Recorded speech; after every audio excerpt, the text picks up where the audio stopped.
a picture, light, art, sound, and motion production.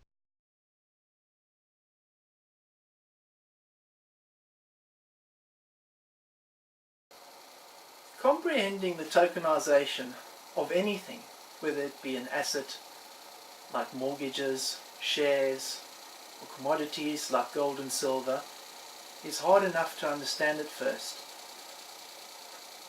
But the tokenization of wildlife is even more difficult to comprehend. I caught up with two nature conservationists in South Africa and briefly introduced the concept to them. Let's hear what they had to say. So, Richard, you've been in nature conservation all your life, and you've written a few books. Where do you think we're at with conservation in Africa? Do we need to be changing direction? Do we need to be adding things? Is it working? Are we actually winning with conservation in Africa? Well, I think primarily, it's not just a single-pronged attack that we need to be concentrating on. We've been looking at a multifaceted approach to conservation of natural resources and wildlife in Africa.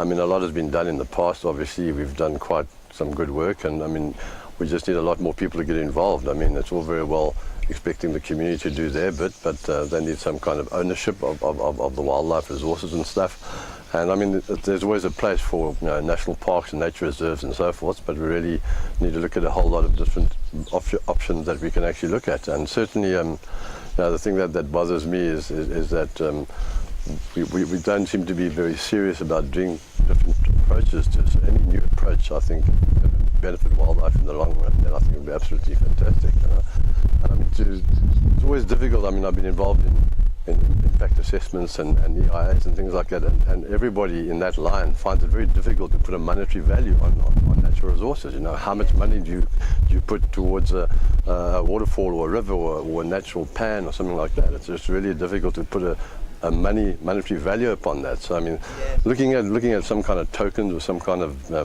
medals or whatever, some kind of new currency would be actually quite a good thing to actually try and push. Right, okay. So you're speaking about ownership of the community, which is what cryptocurrencies essentially aim to do, no matter what line of business the cryptocurrency represents. So that's interesting.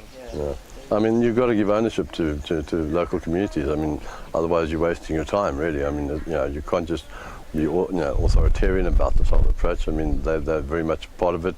And of course, there are wildlife resources that are important to local communities as well. And those species are probably quite safe. They'll be looked after because there's benefit to be obtained from those species as well. But I mean, all the smaller and insignificant things, I mean, those are the ones that we don't really spend much time on. So things like that are important too. Right. Okay. Thank you. And Si, you've been doing a lot of work in the States. What's your perspective with regard to the difference between conservation in a Western realm as opposed to Africa? So, sort of the whole idea of sort of national parks in some ways has come from America, and it's been given to other parts of the world to try and use as a vehicle of conservation. So that's kind of a similarity that is present, but there's a lot of difference. The way in which they seem to do things more is that they do it from different levels. So you have, the governmental federal level that takes care of things like, or have agencies like the U.S. Forest Service, the U.S. Fish and Wildlife, and the Bureau of Land Management. And a lot of that funding is coming from the government itself towards environmental programs. National Park is also, National Park Board is also a part of that federal way of doing things. And so what's very interesting though is that, so that's already there nationwide, but then as far as the states are concerned, each state has their own state government. Right, And a lot of, in some cases, they get some funding from federal governments, but a lot of the time they stand alone. And so you have these different sort of hierarchical ways of looking and protecting natural resources. And so it's just been interesting to see how, from a state level, I've spent a lot of time working in Idaho, specifically, for Idaho Fish and Game. And I've done fisheries research with them, education with them, bear education with them, as well as aquaculture. And it's just been interesting to see how, from a perspective like that, the funding is coming from people who pay for tags to go hunting and to do fishing in the state. A lot of that money and those licenses that they have to get to have that ability goes towards the funding of the actual state government, and Right. so they're taking that money and then applying it to trying to conserve that fish so that people can still continue with their fishing, or to that animal that they want to go for hunting.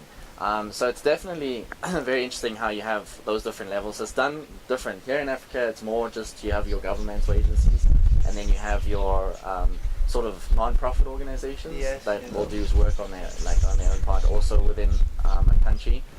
So there's no sort of regional or provincial sort of differences Okay, as far yeah, as how they do yeah, that yeah. kind of thing. So it's kind of interesting because, I mean, as I said, in the States you've got the federal, you've got the state, and then you've got the NGOs and things like yeah. that, the private Okay. sector that goes Right, under that. yeah, So yeah. it's there are different ways at which natural resources are seen All, to be. all have a role to play, absolutely, Yeah. yeah. And It's can critical. you also see ownership being taken by the local community and something that's actually working in that environment as well, or something that can work in that environment as well? Yeah, so I think so too. Like, I think when it comes to, as far as those hunters that are wanting to be able to still have that privilege to hunt for a particular animal like an elk or moose, if there is in some ways sort of an incentive for them to continue to do that. I mean, as I said, they already traditionally are doing that.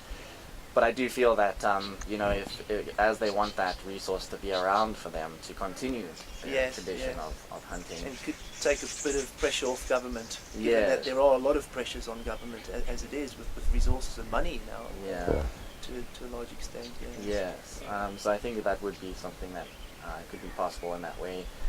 Also, sort of, I mean, again, there are certain things where, as I said, the state is separate from the federal, and they kind of call their own shots on things. And so, I mean, they do have the funding there already, more so than you do sort of in other parts of the world, like in Africa, where it's a little bit tighter in that respect. And so it's kind of already there in a way, but I think if there is definitely more of an incentive to try and continue that tradition of Yeah. using sort of monetary value to be able to have those resources or those animals. Slightly for- different perspective. Yeah.